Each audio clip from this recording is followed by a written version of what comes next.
What if you could see your imperfections not as faults, but as unique aspects that make you, you? Imagine a world where we don't just tolerate our flaws, but we embrace them.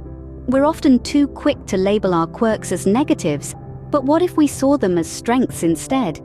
Being perfectly imperfect is a far more rewarding journey than striving for an unattainable ideal of perfection.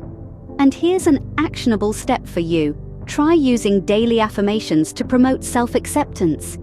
Speak kindly to yourself, acknowledge your worth, and remember, it's okay not to be perfect. The very things you thought were your flaws might just be your greatest assets. Remember, your imperfections are not shortcomings, they're what makes you unique. Ever thought about how setting boundaries could be the ultimate act of self-love? Well, it's true. Boundaries are like invisible fences we erect to protect our mental and emotional space. They are not walls to keep people out, but guidelines that dictate how others should treat us. Boundaries ensure that we are not overextending ourselves or letting others take advantage of our kindness. So how do we set these boundaries? It starts with identifying your personal limits. Understand what drains you, what respects you, and what makes you feel comfortable. Then communicate these limits clearly to those around you. Remember, clear communication is the cornerstone of setting healthy boundaries. Establishing boundaries is not selfish, it's essential for your mental well-being. How often do you truly take care of yourself, not just physically, but mentally and emotionally too? It's a question we often overlook, but its significance is immense. Self-care is the foundation of our overall well-being. It's not just about spa days or treating yourself to a dessert. It's also about taking care of your mind, your emotions. It's about finding peace with who you are, nurturing your passions, and taking the time to rest when you need it.